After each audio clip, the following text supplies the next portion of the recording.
Bati Béton, vivant. Toyokana. Les lots, c'était prévu gouvernement et mais je vous dis, le blocage est Zalaki. Le blocage est où tu vois, vous devez comprendre. Il y a 3 partis politiques. Oh, il y a un blocage. Parti à Liboso, ils ont INC. Yami Balé, ils ont MLC. Yami Sep, ils ont Ensemble pour la République. Il y a Moïse Katoum. C'est moi. Mais qu'est-ce qui se passe par là? Selon consultation, oh, il y a Samuel Konde, Premier ministre, na Moïse Katoum. Basoli na Moïse Katoum. Moïse Katoum a baissé Bakombo. Oyo Bakozala, Nakacha Nyo Sacré. Je peux sur moi. Comment Oyo Moïse a baissé qui à Liboso? Moïse a baissé qui? Francis Kalombo. A baissé qui? Moïse Kalonda. A baissé qui? Olivier Kamita. Je peux sur moi. Namba Kombo a baissé qui? A oublié que un ministère régalien. Je peux sur moi. Moïse a eu courage. Il y a un poste régalien, le chef de l'État. Moïse a signé poste libre. Moïse a signé économie. Je peux sur moi. A signé poste Yamine. Est-ce que vous dites un mot? Écoutez, une caméra.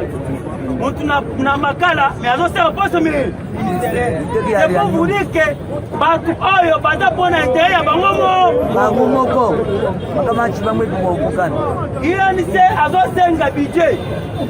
Tellement que pour dire ça qui a un budget, il faut aller budget dans INC. Alors, MLC a un finance. La carte d'alignation, il y a pas Oyo et INC à considérer. INC a vu Jacques Joly. INC a vu F. Bazaïba. Pour passer à la ministre, MLC, pour passer à la ministre, la carte d'alignation sacrée.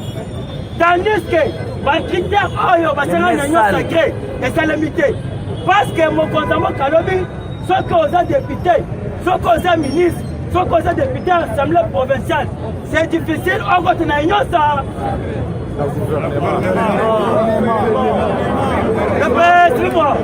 C'est pour cela, au moins, mon Konzamoka, Ayama qui s'est le compte de 2 jours, semaine passée, Ayama qui est vendredi, na samedi.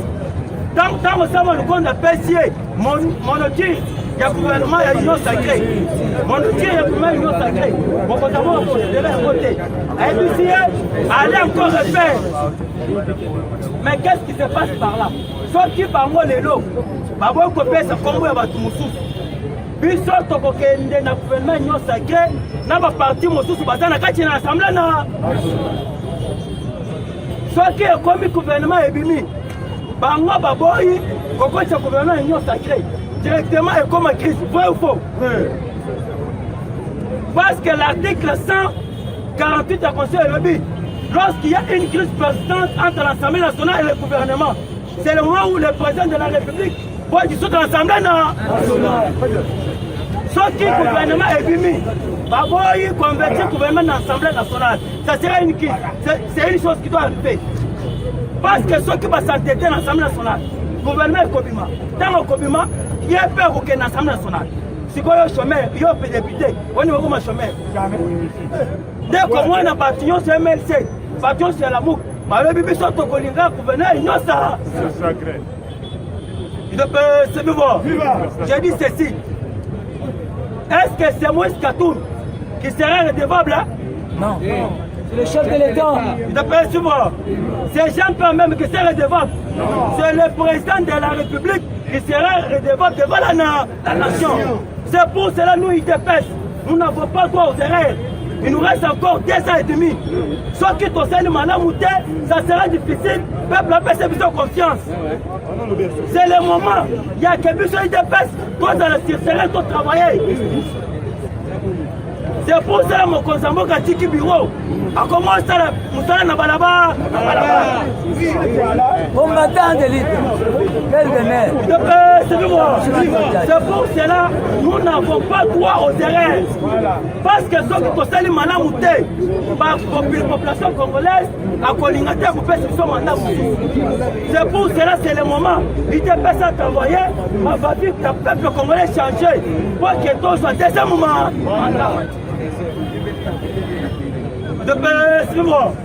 Alors, ça doit faire 7 semaines. Si pas samedi, vraiment, ils ont vivant. Malgré Bango, Bango s'entêter. Malgré Bango s'entêter parce que Moïse jusqu'à maintenant, même jusqu'à maintenant, basé dans mon côté, bah comment le moyen y a pour passer le positionnement politique. Voilà. C'est pour cela. Au moins, il va faire des cartes dans Bango. Tout le bataille. Il va faire des cartes dans Bango, dans les occidentaux. Dans les impérialistes. Basé à Mongo. Local à eux, tu as pion majeur. À Mongo, à Kenda qui n'a qu'à dans la mission mineure. Mission en Azalakini. A contacté d'abord Moïse Katoum. A contacté Joseph Kabila. A contacté Jean-Pierre même. A contacté Foyoul. Balobi, tellement que yo Moïse na Foyoul, bozo na kati ya union sacrée. Bino bongo tena union sacrée, pour pouvoir nous bloquer politiquement. Mais Kotoy, Foyoul a dit na opposition. Je peux moi. Foyoul a dit na opposition, c'est un côté de la babal avant de réclamer les élections. Les homonies, c'est un co. À comment tellement, il y a conseil à l'élection. Alors, il dépêche ça, c'est l'élection. Est-ce que, dans le boy, il dépêche, c'est une élection. Nous avons une élection. D'abord, ceux qui vont avoir une élection, ce n'est pas une dépêche qui va organiser les élections. C'est la CENI qui est chargée.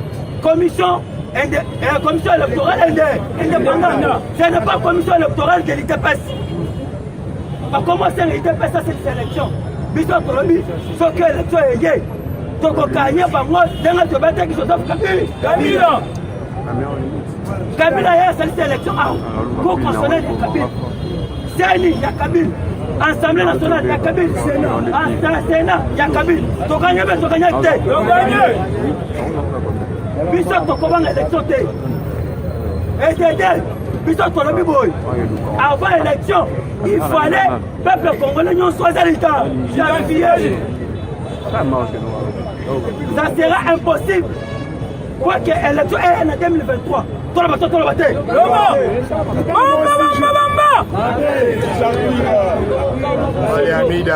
2023. Nous avons en 2022. En 2022, on commence la réforme. Il y a 7 ans. 2023, formation et commandant, il y a Banja, il y a 7 2024, pour déposer par matériaux dans ma province nord. 2025, recensement et va.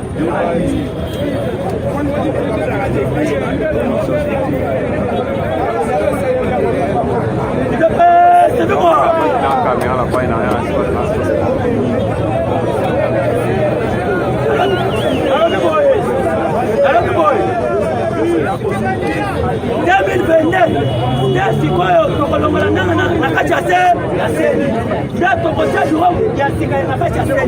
2023, formation.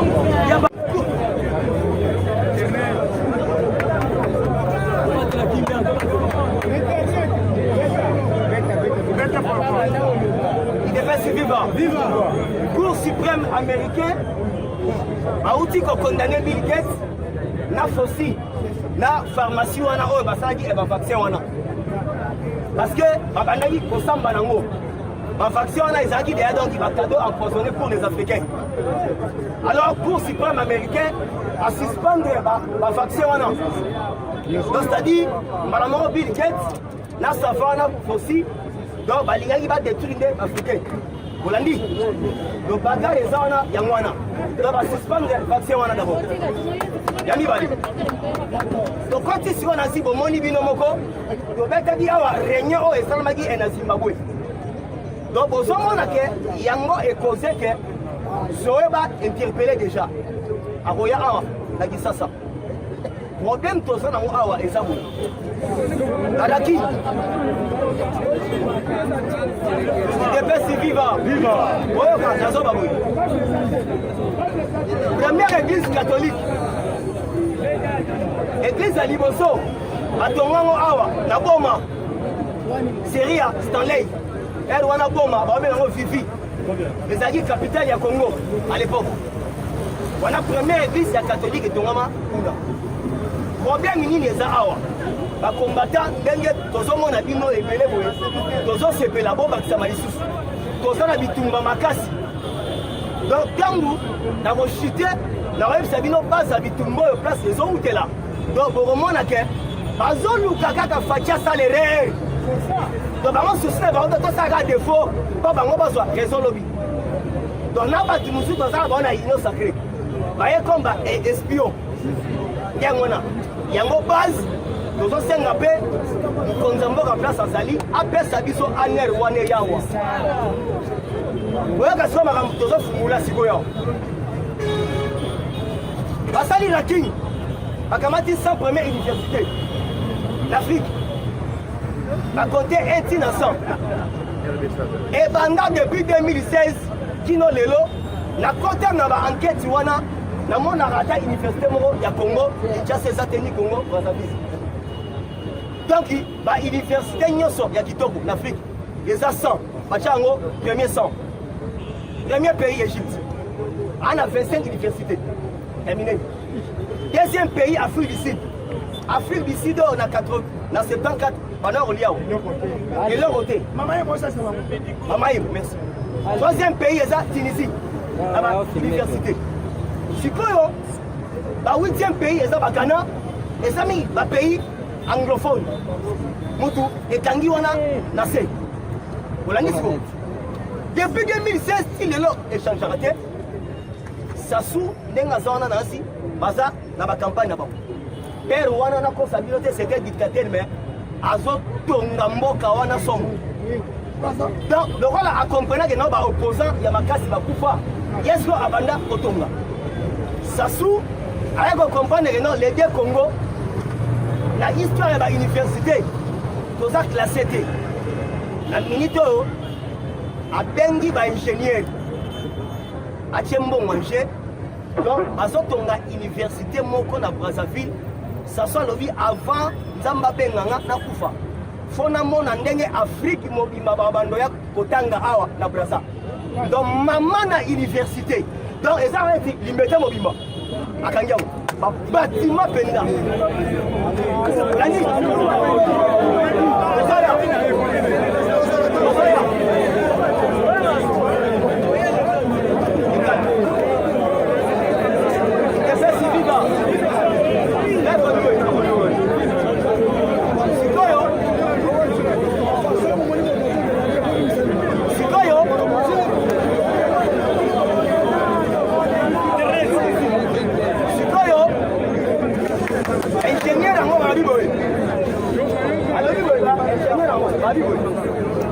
alobi ndenge eza wana tosango na capacité ya Afrique mobimba ok siko ndenge eza bo diplôme na biso depuis Mobutu akenda diplôme ya RDC so okenda na libanda bazwango sute olandi ok siko na plan ya barwandais d'abord zani faut d'abord badétruire enseignement bebebi donc badétruire enseignement donc Congo normalement na si le pas UNESCO diplôme na biso eza compté te siko batali nini bamoni arrivé à présent ya Botswana parce que présent Botswana koya awa aye awa eza nini présent Botswana ezali deux pays parce que présent Botswana aza l'un des présidents oyo États-Unis bandimaka ye parce que vous avez dit que Atchapé a mis la pression à l'eau. Botswana, Angola. Si vous avez deux pays, ils ont soutenu le Conseil de sécurité. Ils ont dit Botswana, na Gabon. Ils ont dit que nous avons appuyé le président Fachi à commencer le Conseil de sécurité pour la top 20. Nous avons déjà G20. Parce que moins que sont déjà dans le comité de la couloir, nous avons une facilité à commencer la secrétaire général de l'Union, donc la Nations Unies. Le problème est ça. Pendant que nous sommes là, nous sommes là. Vous remarquez, quand les catholiques sont bêta, ils ont un soutien. Quand les catholiques sont bêta, ils savent que non, Zimbabwe déjà est comme une toilette de Rwanda. Donc, place, si vous avez la coup, va détruire le Congo. Ils allaient Rwanda dans Zimbabwe. Donc, déjà, Timbeli, Zoé à travers l'émission. Parce que le Parlement debout, auparavant, nous avons le Parlement debout, il y a résistance. Si quand on a le Parlement debout, il y a dénoncé. Il y a suivi. Donc, si quand on est comme il y a parce que donc, qui qu'on l'a fait, on a encore la Congo. Donc, quand tu vas dans les abonnés, vous remarquez dans le Congolais, Azali a agressé la Belgique, vous remarquez sur le plan politique, parlant, Belgique a eu le président Félix T. Donc, il a cessé. Belgique, pourquoi Azali a Touana? Vous remarquez Belgique, dès qu'il serait le père, alors là, il a la Congo, la fenêtre, la musique. Si la Belgique a senti que déjà a perdu le Congo. Alors, les États-Unis, à mon niveau, le cas la Belgique a perdu RDC. Belgique a commis pour soutenir Rwanda. Donc, vous remarquez, Rwanda, dans son réunion, presque chaque jour, il y a un coup d'État. Donc, Moutaza à la base, Kagame. Donc, réunion, Basalagina, Harare, il a dit, Moussoussou, Sikoyo, bon, non, Belgique, la Union européenne. Donc, ça derrière pour la France. Moi, Louis Michel, il devait suivre. Moi, Louis Michel, Azalaki, Charles Michel. À la Ligue des jours, pas Kagame. Vous comprenez, non? Parce que Belgique, carte et Zani. Sous ces Belgique et Zali, Fatia Kende va Fayou. Or que Fayou, à outil Kofinga, occidentaux, pas même un mois.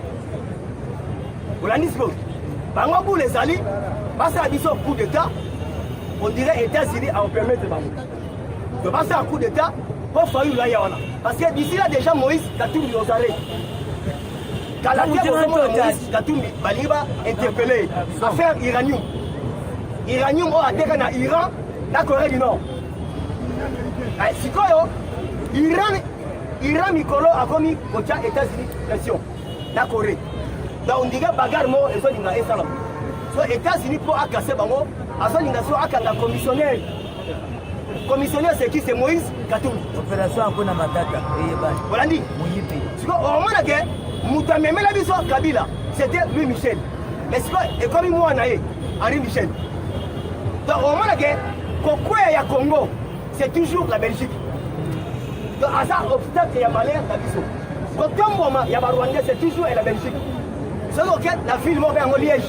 La Liège, beaucoup de Kala Rwandais belé kuna. Donc, Belgique, vous appelez ça Rwandais audace wana. Vous l'avez dit ce que vous avez dit. Donc, moi, Louis Michel, à quel point la 2 jours de Kigali, Kagame, va continuer réunion pour tout. Va tenter de renverser le pouvoir OESA sur les champs. Parce que les Belges va comprendre que non, Ndenge vie à la Carabao que non, autant la Congo na fenêtre. Parce que Belgique a dit, il fallait que RDC a toujours la désordre. La désordre. Bon, les Kambousiko, ils font le gouvernement, et Bima. Ils ont mis la pourquoi au Gassigo. Il devait suivre. Il faut son avec la épine, la Biesa, Moïse Katumbi. Dans le bac, il y a la Biesa, Moïse Katumbi. Top Congo. 88.4 FM. Vas-y, porte-parole. Vas-y, porte-parole.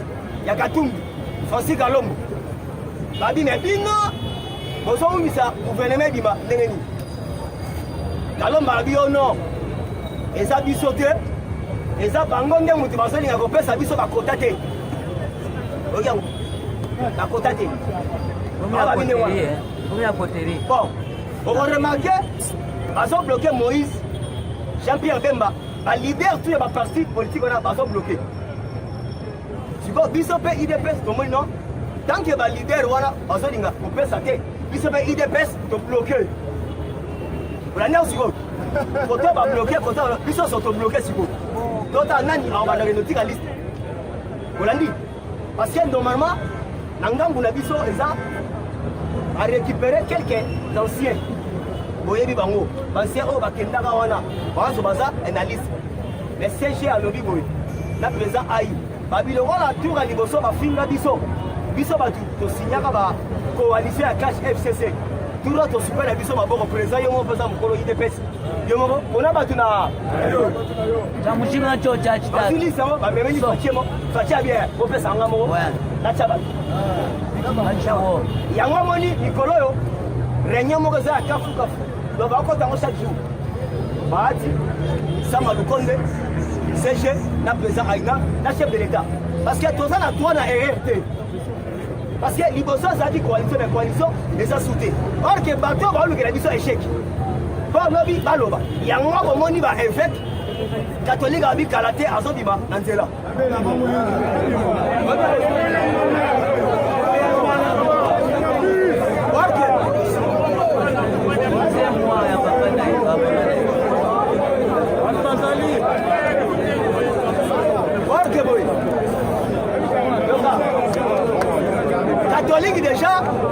catholique esi balaxir ba déjà ba opposant donc Congo ebe bakona catholique donc bale déjà mbonga union européenne yango moni Charles Michel ayaki epa Kagame aye ko renforcer mbongo po ba motiver catholique donc bana souci mosengo abima na seni ote parmi bato bana parmi bato yo balie bambongo aussi Chole aussi ambongo aussi na Utembi l'handicap des alliés.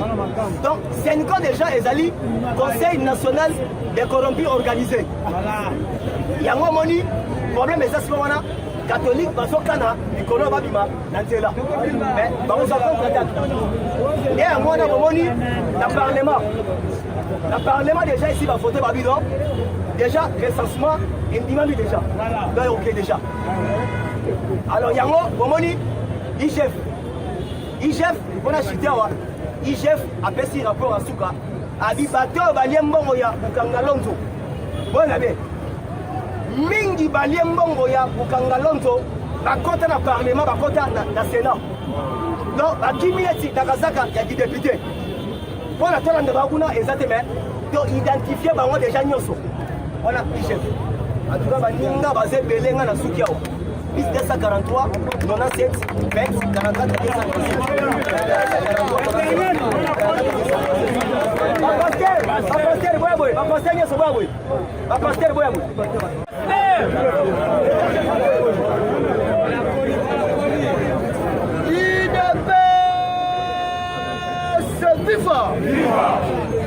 quitté Matissa Bolivie. D'actualité politique,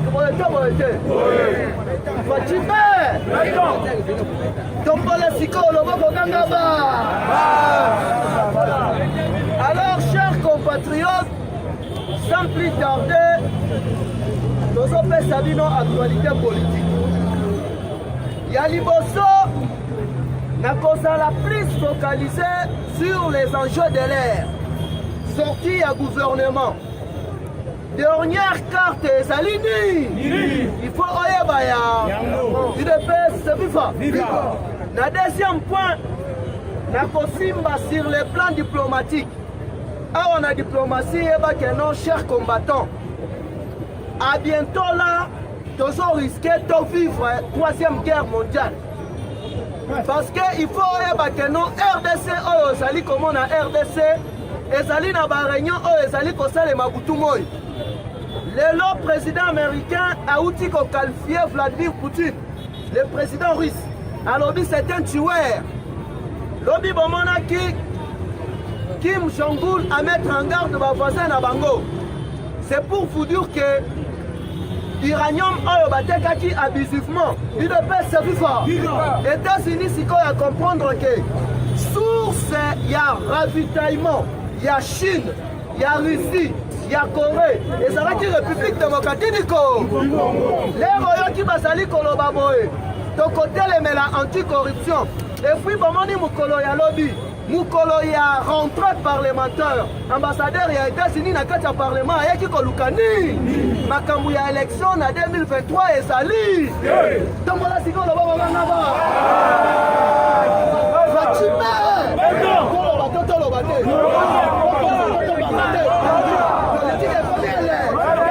politique est comme Chile mais awa sikoyo yoka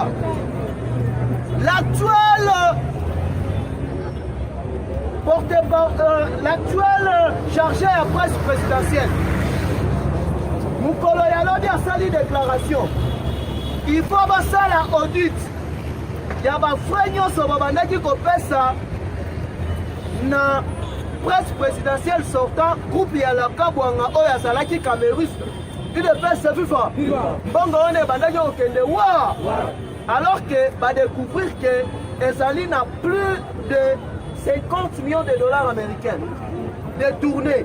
UDPS viva alors que RTNC bali kosala musala ya malonga Jolino Makelela azali kosala musala ya malonga awa sikoyo boko comprendre que nani azalaki à la base ya détournement ya fonds wana parce que mutu oyo banome sikaza mutu ya rigueur awa sikoyo ka tokei tout droit au but na oyo tobengi ba enjeu de l'heure UDPS viva chaque combattant gouvernement fera qu'il vive mais gouvernement ezali kotraîner pour la ligne les problèmes ezali oteno UDPS boyena boyete mais awa yeba que non ezali na ministère moko na entreprise moko oyo batu oyo bayaki na kati ya union sacré na lokoso balingi baswa yango bomoni dernièrement awa Sami Badibanga a démissionné na poste ya vice premier président ya Sénat UDPS viva Sami Badibanga ndenge asali wana ye atangi plus na makambo ya baminere il faut akoma ou soit ministre ya mine ou soit directeur général ya Jekamine nini ezali kolekana UDPS viva Kabila azalaki na espoir ya 3 bataillons oyo abandaki kotiela mutema na 3 bataillons oyo abandaki kotiela mutema ezalaki bataillon politique bataillon militaire na bataillon économique UDPS viva alors sur bataillon politique na militaire assure déjà que non azali de boulot alors problème etikali sikoyo sur le bataillon économique alors si bamonaki Katumbi asali bavoie evie mingi bakei Lubumbashi aye RDC accentueraki déjà que non les États-Unis bazoluka par tous les moyens pour contraquer batu nyonso bateki baminere na biso stratégique abusivement UDPS viva na tournée ya suka oyo Hippolyte Kalamba akendaki na niveau ya Dubaï aye alekeli epai ya Zimbabwe après aye na Tanzanie awa yebaki non président tanzanien aboyaki kokota na mafia na bango ndenge tozali koloba na bino awa président ya Tanzanie azali à l'agonie naza gravement malade mais balingi kolobela yango te alors que président on a c'était parmi ba pire vieux ya Hippolyte Kana eza pena ba pire petit na ya bandilotique o bazalaki kuna na présidence ezali na rumeur o ezali courir que non soi-disant il est empoisonné mais na niveau ya presse na bango nanu ba officialiser communiqué parce que ya zalaka mutu moko alingaka ba sortie médiatique trop mais jusque là ça fait pratiquement 2 semaines azali komonana wana etali biso te tozali plus focalisé sur l'essentiel UDPS viva parti au pouvoir viva tombolelo bokokanga ba oyo bango balukaki bakosilisa ya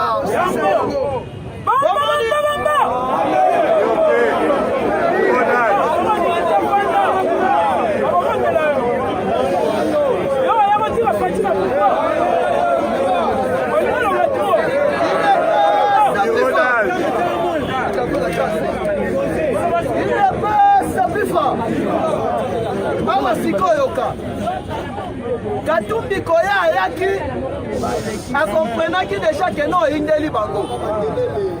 Awa yeba yango Église catholique Moïse Katumbi na Kabila eloko mort.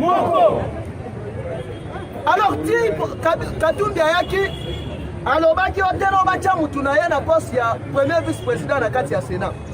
Fatia alobi ndenge ozoluka poste ya vice-président ya Sénat kende kuna pesa mutu na apesi ye.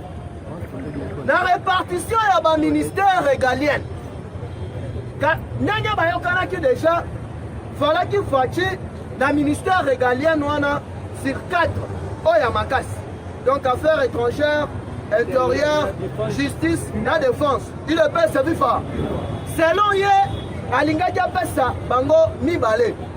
Alors na mibale wana, il ne peut se vivre.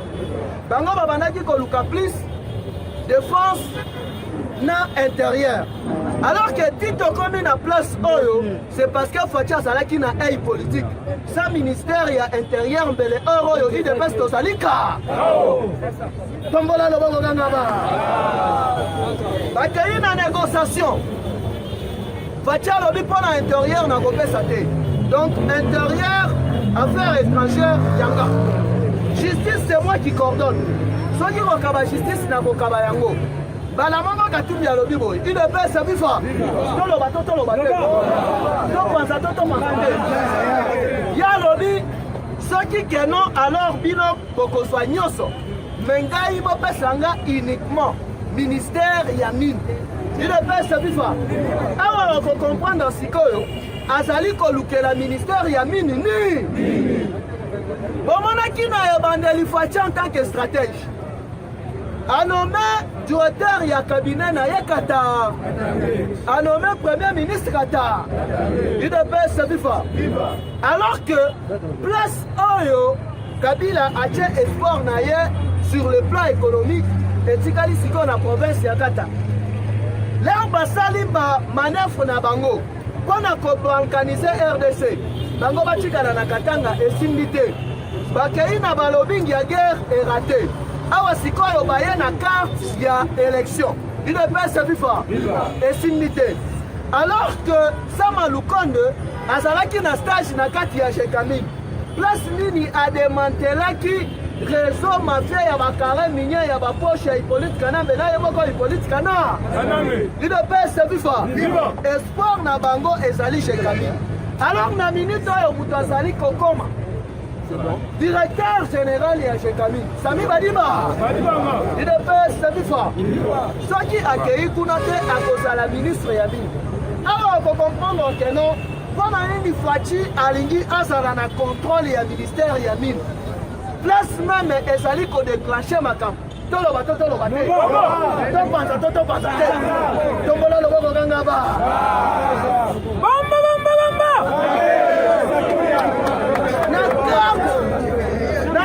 Il y a des Européens. Les Européens vont comprendre que dans 2 ans, il y a Fati va se retrouver. Parce qu'avant, Papa Tshisekedi a été à Ebissa Bango que Bogota et la Congo. Il ne peut se vivre. Qu'est-ce qu'il faut faire? Il faut créer tout ça l'élection. Administration ya Biden va signer, va persister. Balobi makambu ya élection égalité. Congolais à cause de là, sans papier, na kati ya mboka na ye ata mukolo moko. Il ne peut se vivre. Alors que selon le bing na bango, faut Kabila azonga me na forme mususu. Église catholique bayokani na Union européenne pour soutenir la candidature ya Olive Lembe na présidence ya 2023. Yoko linga yango. Toyebisaki bango boy. Biso tozali na opposition. Tozali pe na coalition. Il ne peut se vivre. Alors que Fatia comprenant comment est-ce que la politique évolue. Les raillés à celle-là qui diplomatie, top politique, il y a les bons voisinages. Il ne peut se vivre. Alors sur plusieurs pays voisins d'Abisso, et ça dans 3 pays où le Basali Batron, ont déjà isolé Bango sur le plan diplomatique. Alors que la tournée à Souka et Kabila, ezalaki keno badéclenche guerre awa okocomprendre président ya botswana na RDC ayaki koluka nini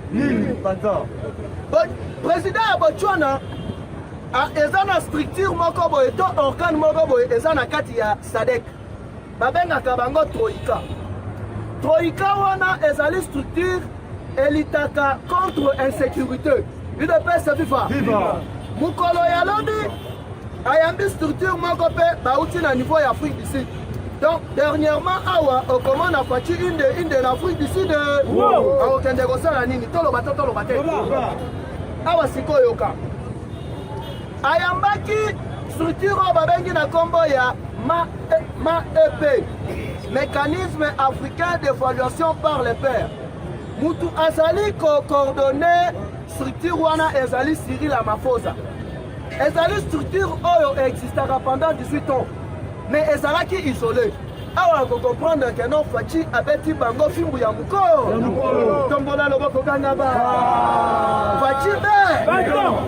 Awa sikoyo ka. Bamba.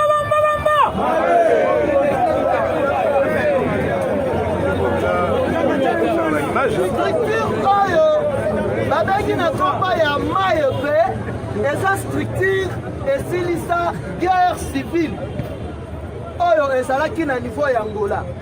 Sikoyo États-Unis alingi atravailler na bapays oyo azali komona ke non intérêt na ye ezali privilégié ndenge toali koloba na bino awa UDPS kufa le 25 mars okomona équipe ya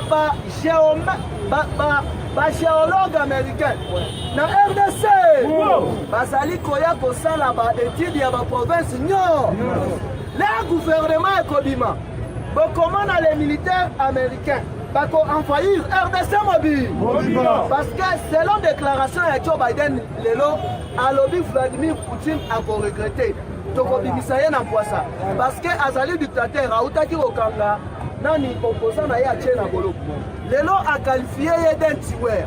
Alors bato wana ti bazotya monoko babatami wa awa sikoyo yoka ndenge carte nini États-Unis azali na yango carte nini faci azali na ya tombola loboko kanga ba faci be boyokaki papa alobi na église catholique UDPS bifa alobi bosemele na makambo ya politique te s'occuper dans l'église. Alors que partout dans le monde, au commandant l'église catholique pas se mêler dans la politique à tant que il ne peut se vivre. Ni n'ango sikoyo ekolekana. Chers combattants, États-Unis a se décidé à la contrôle de la République démocratique du Congo. Parce que là, Russie, la Corée, va s'enrichir illégalement et Zalaki à cause de la politique Kanambe Kazembe. Place si on a gauche télé et Zali sur le plan diplomatique. Il devait se vivre. Awayoka. Olive à prendre contact dans des cabinets, il y a des lobbyistes européens. Alors, dans des cabinets, on a Azwaki contact. Dans le cabinet, il y a Dominique Strauss-Kahn. Ancien directeur, il y a FMI. Ensuite, contact dans le cabinet, il y a Jean-Pierre Raffarin, ancien ministre français. Il devait se vivre. Dans le lobbying, na bangonini, bazongi sa makambo na mesa, ba renégocier, bango bazonga na pouvoir. Alors que boyoki dernièrement awa, Zemi Moulania a démissionné à Canapé père d'État Salini. Qu'est-ce qui s'est passé? Zemi Moulania Zalaki enfant chéri à Kabila. Les Kabila va comprendre que nous va commis en conflit dans l'église catholique et puis l'église catholique et puis coalition va n'avoir déjà la dissolution. Atina qui n'est ni va se réconcilier dans l'église car il devait se vivre. Alors que Atina qui est et ça là que juste l'église catholique va soutenir Olive dans les prochaines élections. L'air où il a à prendre Yango à Siliki Maka, si vraiment une crise, Nakati a fait perdre, au Shaddai, au Bonaboy, Balingaki juste va écarter les Mimila. Il ne peut se vivre. Dans les prochains jours, on a plusieurs démissions, mais au démissionné, Bakonyataman de Awasikoyoka. Batouya Kandaki va contacter. Babibisali un contrat signé en 2005, avant l'élection en 2006. Kabila alaki ndoki Rwanda ya solo UDPS viva na ba contrat basignaki chaque combattant France ye moko 15%, la Belgique 15%, UDPS viva Russie na Chine 35%, biso moko RDC totikali na 5%, na 5% wana RDC azali ko bénéficier na 1%, Hippolyte Kanambe ye moko na 3 na nini na 4%. Na 4% wana bazali ko kabola yango na Rwanda neti pays commissionnaire. Awa sikoyo koyoka keno Chilombo libanda kati azali be. Beto. Tombola na bako kanga ba.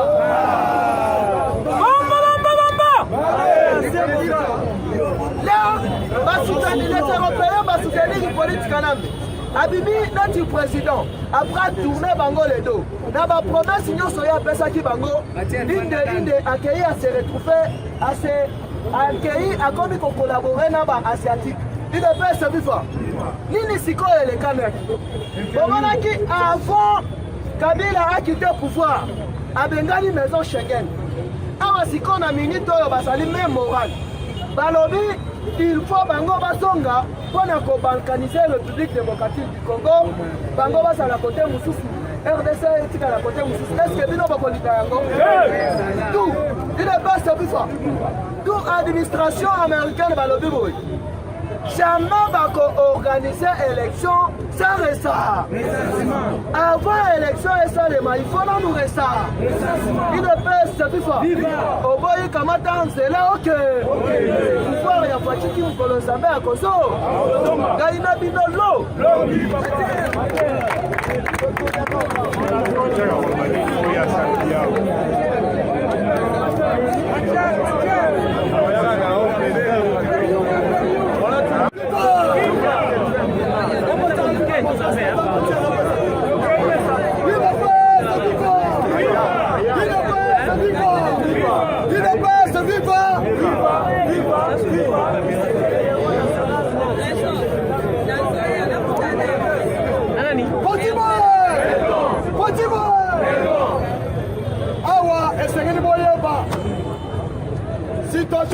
Situation politique soko yebi yango okolanda chaîne ebele okomprendre yango toyebisaki bato ke Martin Fayulu bozomono oyo c'est un étranger akolinga desasima te nalobanaloba te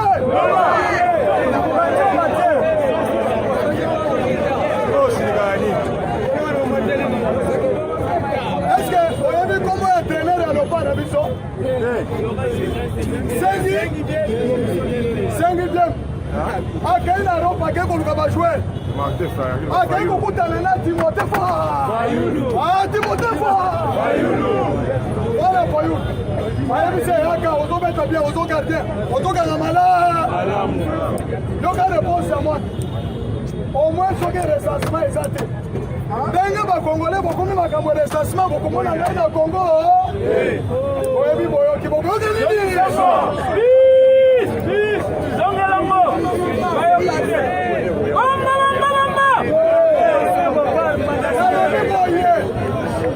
bien mwana Fayulu Timothée Fayulu alobi ke nakobeta na loba te nake kobeta na Suisse azwi décision avant-hier abangi ke kuna na bino makambo ya recensement boyeba kile Congolais kile poko maintenant esengeli boyeba pourquoi gouvernement ezobima te gouvernement eza déjà Faci Beto aza mwana moke te bato bacomprendre vision ya union sacrée te meme biso toza yo bato nano bacomprendre union sacrée te que signifie union sacrée? Union sacrée signifie la fin des autorités morales. Ah, combattant la fin des autorités morales. Pourquoi Faci Beto a ici Premier ministre? Faci Beto a ici Premier ministre Sama le Jean-Michel. A ici Aboye. Yo Zoela Naiba Kombo Pamba. Attribution à ministère, c'est le pouvoir discrétionnaire à chef Je pense au Yoki que bato ya ensemble, bato ya MRC, bato ya INC, bazoloba avant topesa baliste tolingi toyeba toza na ministère nini Faci ayebisi bango ke makambo koyeba ministère etali bino parce que pourquoi coalition ekufaki ntango tobanda kopesa FCC azwi tel ministère yina pesa azwi tel ministère parce que tozalaki na kati ya kowa mais tant que le président a aboli a dissous la coalition, il reste c'est l'autorité. So, yo zoninga, okende kosali ça, ministre de charge. Okende, c'est moi qui t'ai nommé. Soki, comme il a processus, oyebisi que qu'on doit répondre, la conseil des ministres était. Donc on a battu à Kabila Badara qui fait moi la maillère. Alors oui, on ne va pas ça Congo. Soki Boboyi, la Yebi classe politique. C'est la raison pour laquelle le gouvernement est au bimol. Moto qu'on a nommé par une autorité morale, une autorité morale à cause de la tête. Sans l'union, la gouvernement a le pouvoir discrétionnaire. Ah, on a dit que c'est une bonne chose. Je vous l'ai dit, faut tirer tout. Nazali, dans mon ayoki, combattant votre message, c'est très important. Non,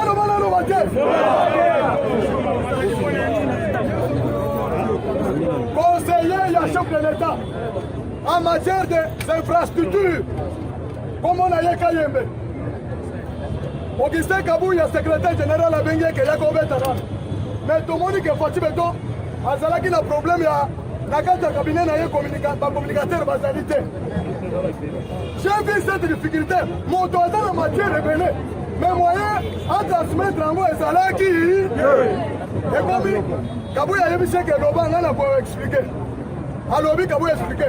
Mais il y a bien. Sur l'interview, sur Top Congo, je vous dis que ceux qui gouvernent le Congo et Kozala, dès que nous avons payé à Tamoko en Afrique, ce qui veut dire ceci, la lobby, on est plein et ça y a Félix c'était, on est plein et ça le dit,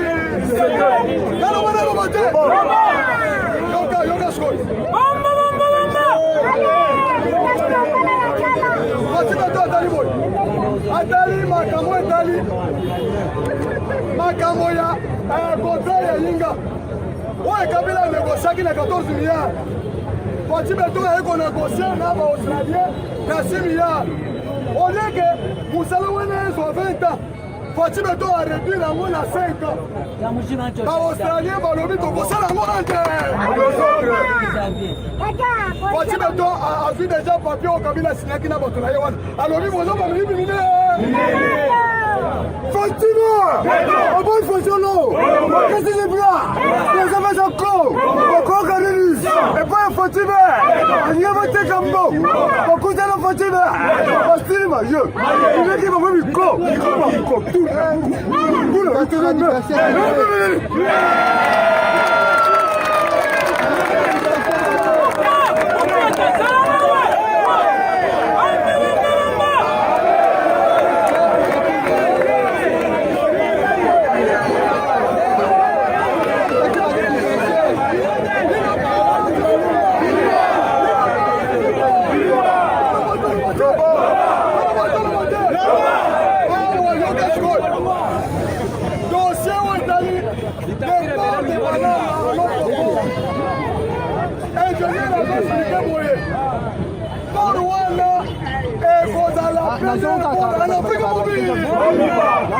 alors, vu que Ekosala dit ça, Moussala Ekosala dit ça. Donc, comprendre que le premier mandat a parti, dernier bandit le 15 mars, à Kosala, avant qu'il soit 2030, Moussala c'est aussi. Maintenant, le lot parti autour.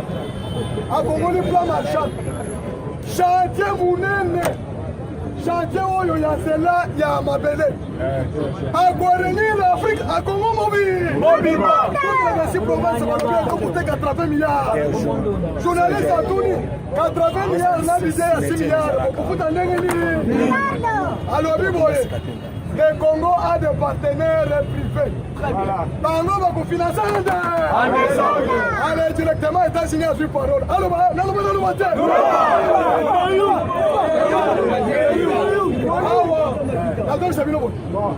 États-Unis à suivre solo.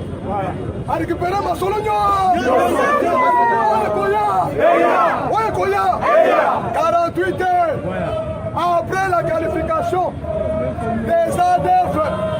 FCC, parce que FCC est dans la trois branches. Dans la branche politique, dans la branche armée, dans la branche économique. Branche politique, c'est ce qu'on appelle FCC, PPT et les alliés. Branche armée, c'est ce qu'on appelle ADF, FDD, Maïmaï Massebe, Maïmaï Kodeko, Maïmaï Nyonso. Et donc, c'est une branche économique. C'est-à-dire, balobi nani oyo balobaki ke soki bokangi tokotuma komona albana yo sele ya guli ena pati beto asali boye moto akosakana na pati il faut olela pati arécupéré mperi voilà pati à mettre hors permis hors circuit bato oyo babanda kosala gouvernement à mettre bango hors circuit abandina Joseph Kabila hors circuit Nemi Winane hors circuit Shadari hors circuit John Numbi hors circuit. Je vous informe que moto abanda ko je vais revenir moto abanda kokutela bamilise ya John Numbi bongo oyo balobi ke cardinal alobi lelo abumi kotende maintenant sikoyoka baaméricain bazwi boye FCC politique FCC économique na FCC armée atie bango na sac moko alobi bango ke boza ba Daesh de la RD. Ce sont les terroristes de la RD. 48 heures seulement lelo décision bimi Washington alobi que nous allons traquer tous les terroristes. Oya Mozambique na RD.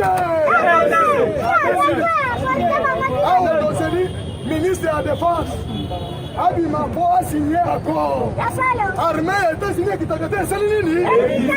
Donc préparer opération intervention balobi. Comment la moto est bien montée. Et qu'on quitte la SND. Maintenant c'est pour vous dire que au moins mon dogo sabinoté. Je vous dis que faut-il récupérer le ministère de souveraineté. Le ministère de l'Ibosso, la défense. Faut-il récupérer Yenda qu'on nomme. Avant nommer yo, on suit engagement vis-à-vis à chef de du ministère de l'Intérieur, du ministère des Affaires, du ministère de l'Économie, du ministère des Finances, du ministère de la Chine. Maintenant, il y a une dernière bombe. Ministre de l'enseignement primaire et secondaire, la université d'André. Il a commencé la bombe. Il a fait ce qu'il faut. Est-ce que vous avez un message? Ah, la double, c'est un message. C'est où?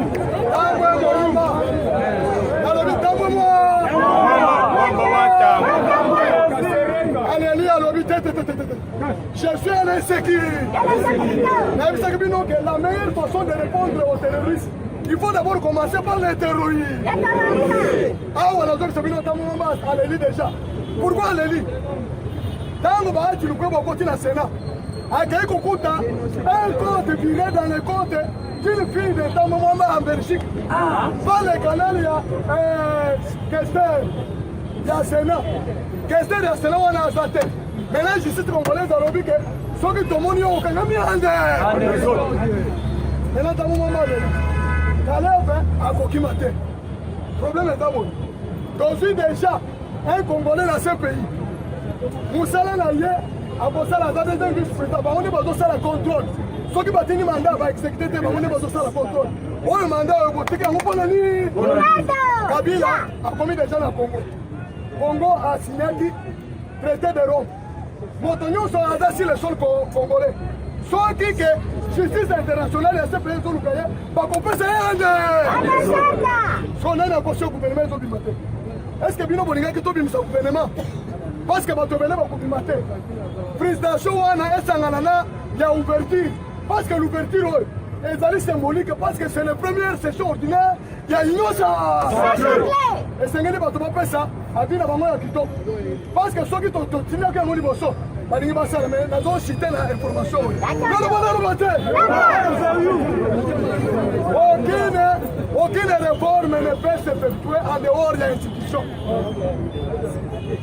est ce que ntango baopposa baboyaki ke machine a vote esala mosala te tobotaki na yango te mais mate for you toyebisaki eke dialogue na kabila ekozala lisusu des temps perdus ne revient plus bakongole bakondima nzoto na lisusu nsima awa soki olingi kota na assemblée na première test ya assemblée nationale oyo avant ke soki baboyi tozodisuda yango ezali réforme électorale soki basali bien te réforme électorale c'est-à-dire tozochange loi tokei nango na assemblée nationale soki assemblée nationale adopté tokei na se soki bandimi yango fati avec ordonnance ande élection eza kaka deuxième tour avant élection esalema il faut ozala na carte dina olingi olo c'est ça le principe démocratique tomoni aucun pays du monde ne peut accepter bapesa ye carte d'identité est ce que bino bokolinga yango nazotuna bino botombola maboko likolo na kunu botombola nalobi boye entre la guerre kosilisa guerre na est na élection bolingi nini nalobi boye entre social ya peuple congolais c'est-à-dire bana batala ofele baba santé médicaux ofele bakongolais bazwa misala na élection na 2023 bolingi nini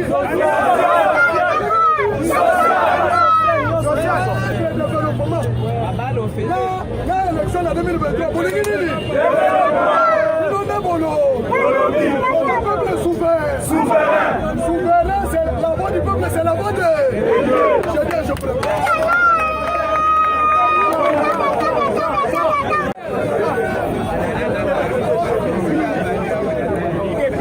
Viva! IDPS viva! Fatime! Soki oboyi Fati katisa wapi? Soki ndenge na wenza Simba Singida kabaka kabashafeli moko na se meka soki eza munga bongo yoka soki okufi okeili fe Fatime! Lelo touti na opération ya lancement officiel pour vous bien Chile. Nazae kuna fara na eme. Odae.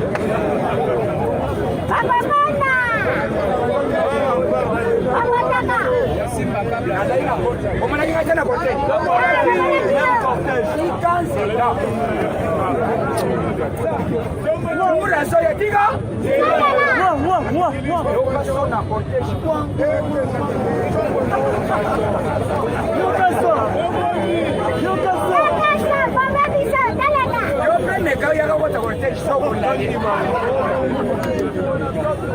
Avant okota batokoli pine bakangi okayimaka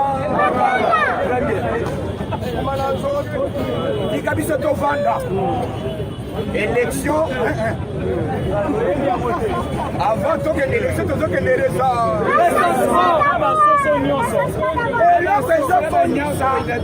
mais c'est ambongo na shole bazoregrete na fayulu comment Fati azwi majorité boy lelo première fois Fati asala sortie ye na président ya Sénat na président ya Assemblée basangana baloba liloba moko le peuple da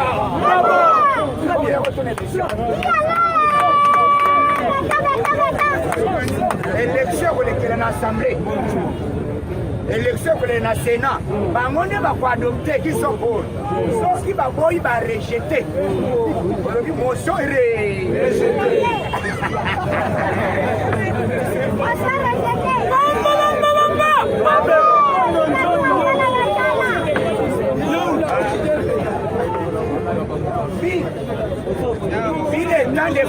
communication puisque machine va venir na Corée. Corée a lobby coroné a lobby matière à cause la machine il faut pas y aux on a est mais il reste guerre les amis. Très bien.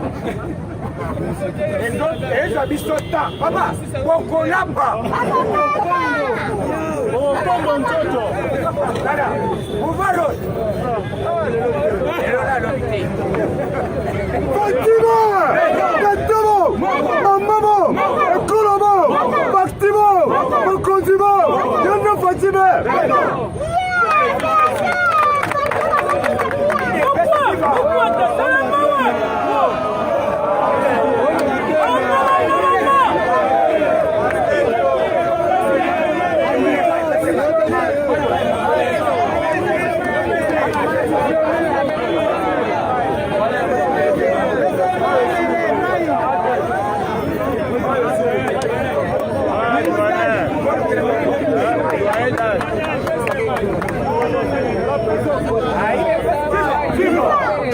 Yoka, tango fort, anasi pati.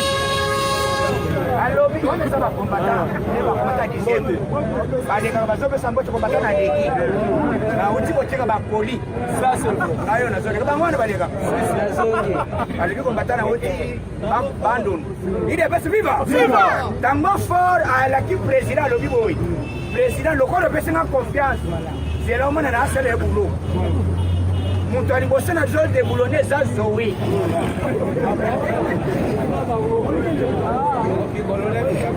Ah, il est best viva. Na Tanganyika mutu azoka yoko fatine na sali masolo. Na Katanga ezali Général Chiwewa. Na Tanganyika ezali na Tango fort. Tango fort a lobi bo na ye bibino. Tala, boke ba. Ana ya ina kabila te. Na yaki na kabila. Ana soda. Kabila kutanga yeye na Congo. Alo ngakuna wapo. Rais yana. La soya lobi bo, yo bingaite na za Zoé gouverneur Tarzela. Na zotra ke ba petit nyos yo masera. Uya mbeli. Unasema ni mimi nasema mkubwa yangu upachie full walanga.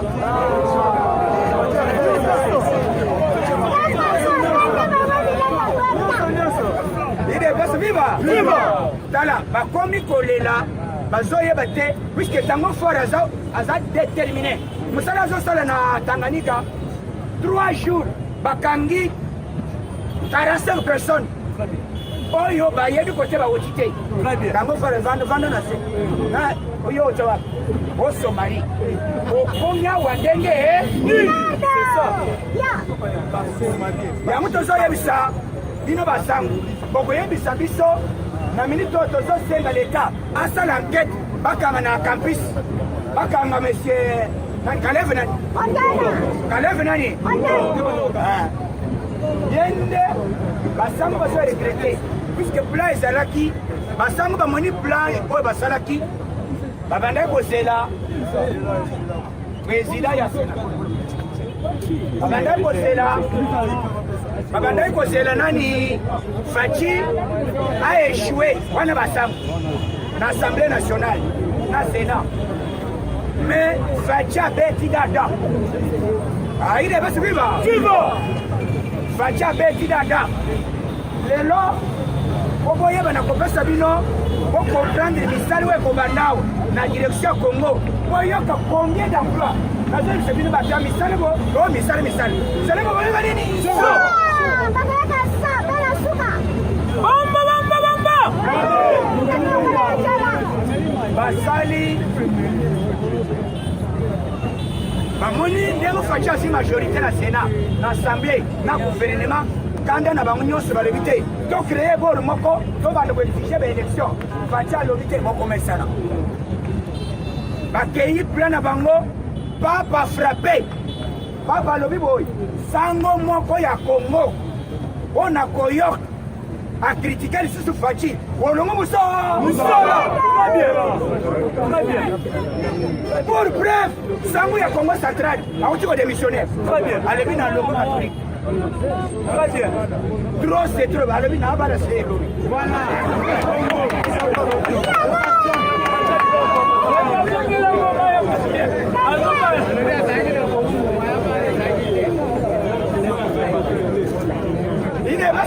Viva! Sango alebi trop c'est trop. Akoka na boyete. Catholique on a zone absero. C'est là bala yo. Na longue qui Sango. Tout ça le mariage. Na komi membre ya ide. C'est là. Biso tokocha cardinal moko ya ide pes. Akolesa batu ko munyo ande. Même aussi ba temete soa.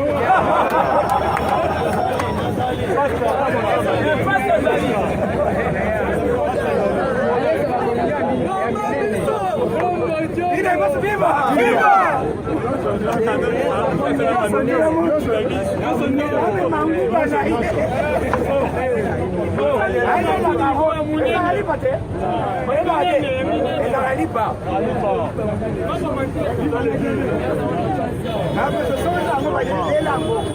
Bato basakani puisque balingi bamona biso intimider ide pesi ide pesi intimidaka biso te biso nde tobangisa kiza bongo te bandeko après déclaration de départ ya Fachi puisque lelo Fachi asali nini na terre jaune na minute nazoloba direction nyonso wana courant ande zone et puis c'est les okende wapi c'est le commandateur jaune ezolungu ekeiti kisafu ekeiti wapi batu nyonso ekolekele mpe campus mosusu ezongi campus donc po okende na aéroport okokende ata boye obimbana moko na aéroport oye kozonga boye aine betu biba kaka lelo Fachi ino apesi azi tracteur puisque Fachi akumbaka même avion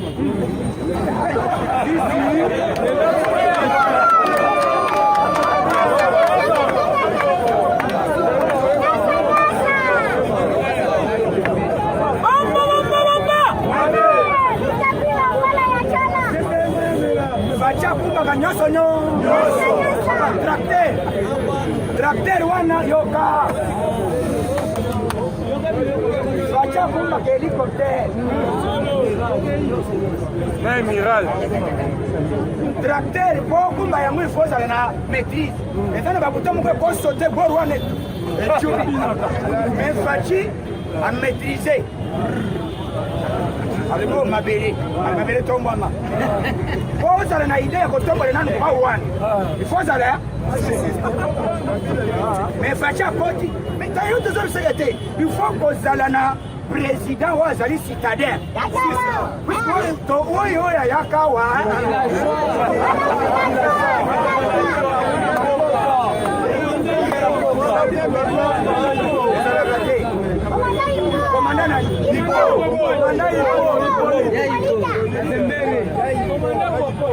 Bongo oyo kolanse misala ya opération Chile Gilou ezali 187 millions de dollars. Il est viva! Et ça que Koya sur place. Très bien. Facha lobby bank masa banda ko bimisambongo ande. Très bien. Et puis ba pesi tumba chicken. Chicken wa toi. DG ya OVD. Alobi président Vanda na ko beta mabele ande. Ba s'associer na ba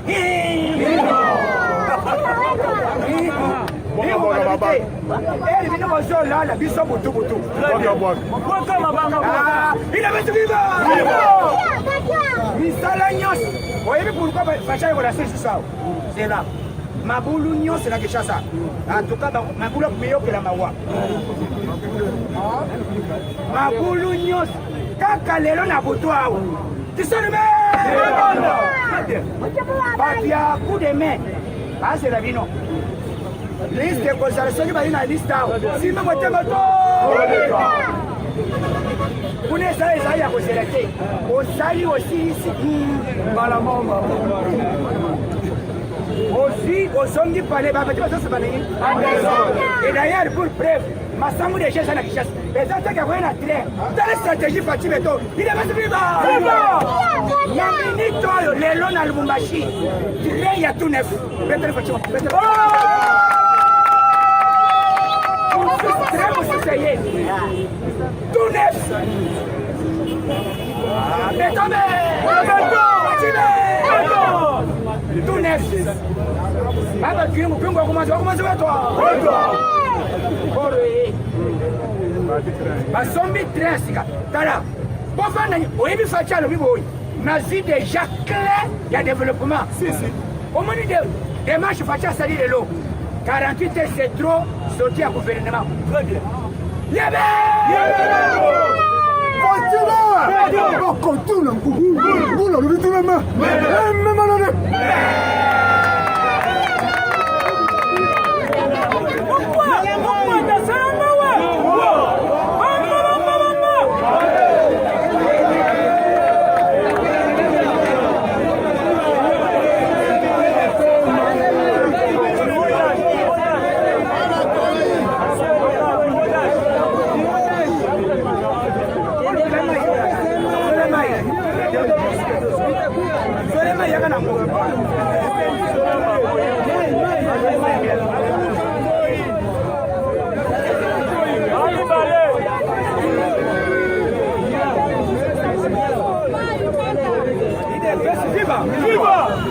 lelo lancement wana ntango Faci asilisi bachina babandi kosala lelo balobi po tolisisi misala nyonso ekopesa biso 24 mois 24 cela veut dire combien d'années mais lokola tobandi boyi zela wana anatane tozokende kosala mabulu nyonso weza na Kinshasa baterase oyo ezipami kotuna te ovede azokota ande et puis Faci alobi chilejili cela veut dire eloko moko exemple exemplaire ndakisa na lingala lakisa mulongo moko boye eloko moko songolo pakala esalami ifo kolanda bato na mulo Faci alobi nakomi ndakisa donc eloko wana chilejili etikali ti mokolesa koya opération nini olonga te o opération chilejili esalami nzela esalami na Kinshasa yango oyo awa na 7e bazosala nzela basilisi nzela oyo ezali balobi ya kimwenza batangi batulu enzela ya mike nyonso ande batangi meme Kingabwa batangi Bongolo batangi Kotakambela batangi Kulumba batangi Kimwenza batangi Kikwite nyonso tala Faci aza mayele abondaki nde omoni baamerikain balobi boyi président yo ne puisse la ministre tous les ministres s'il vous plaît tous les ministres bazali koassumer affaire courante mais lokola ministre ya défense eza ye moko chef de balobi awa eza likambo ete ministre akosigne ngai kaka nakosigne na bino baaméricain bakita alime bazokita alimeda mpona kosisa dossier ya est ere bazokita baaméricain bayebi anglais bayeba basaheli te okoyebisa bango yaya nzela kundenge nini chunga kule ukwache chunga mbele mukubwa wo chunga mukubwa yangu chunga asante sana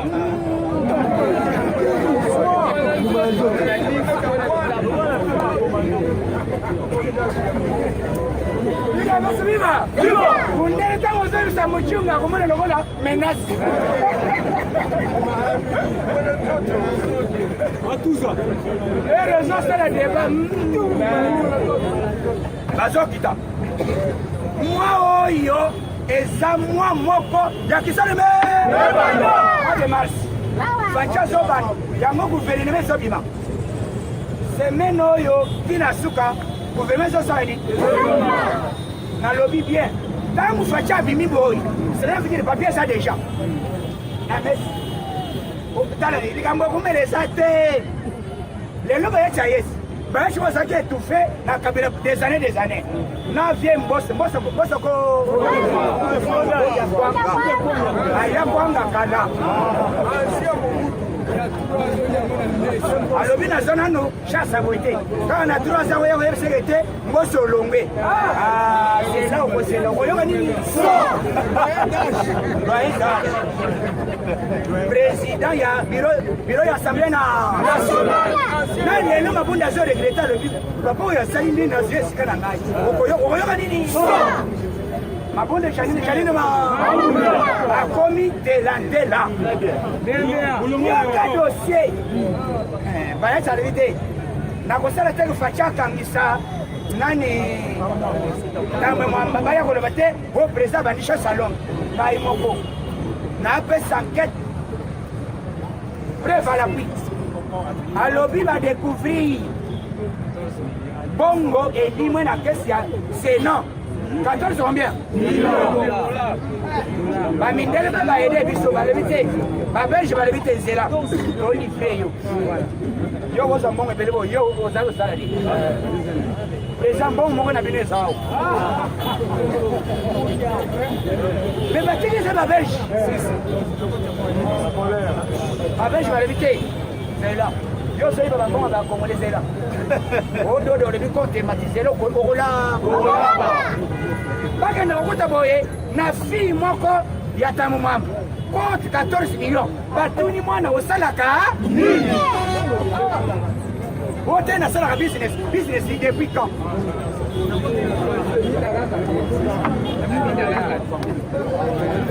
business ya Joali Bela nyonso na minute oyo tambwe mwamba komi tala nani baleli te il est best vivant tambwe mwamba komi je suis à l'insécurité eza makambo eya ntango yo otyaki biso na insécurité nani abelelaki motema eza makambo eya tala ere po tala bapolisi balinga kokanga bato abongo fort balobi manda eyata lobi tozovie oyo kokoya te soki bango baye bakowelela tyomo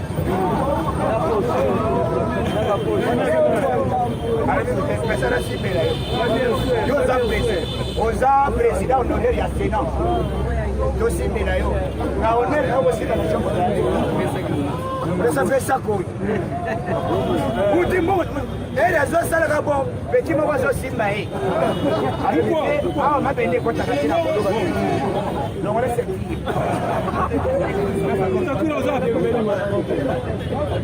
ele azodiskute longola sa alebi te eza banjoplasa bien talaka oza moto honneur ele azodiskute wana polisi wasowaki tshombo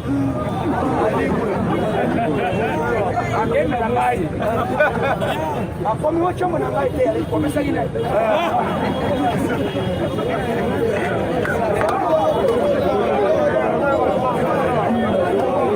awanganaka mbangu fatima bakotona ngu nguna loituna me ememelele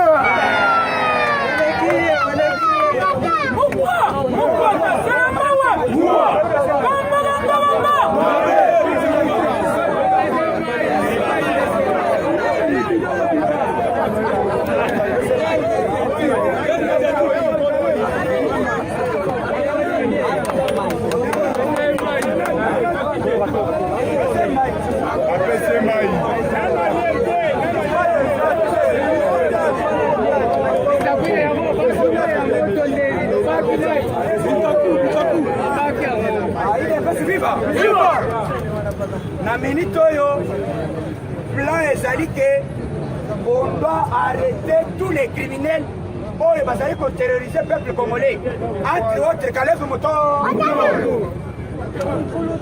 tozoyoka ke azali na centre moko oyo aza na kwe ya basango tokoyeba yango wana alobi aza na kufa moko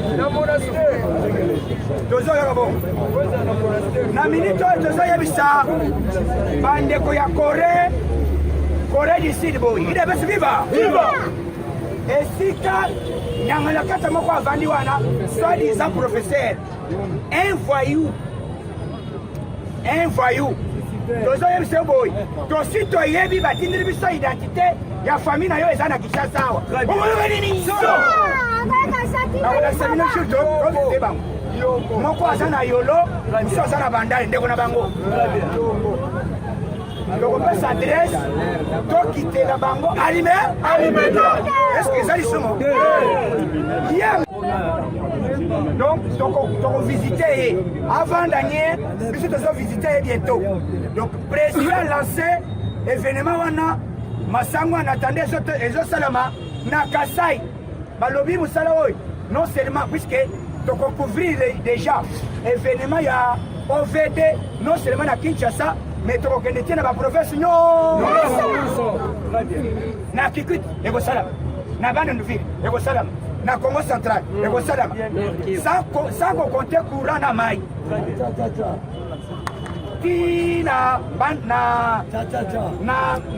na nini oyo na kota loja na Sankuru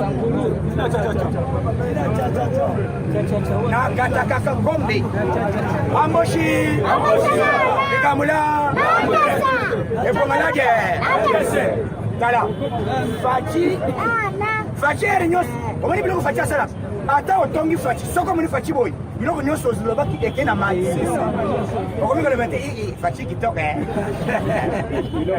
shida vanda na ye ume donc plan na biso ezali boy tolobaka ke il devait se pouvoir tokotia social sans ela social kosala mate voilà eloko ya libosi po social evanda esenga nini balabala yango Fachi abandi na balabala bapeti boulevard nyonso oyo lobi na 6h batracteur ande zela ya Kikwit kala mingi te semaine prochaine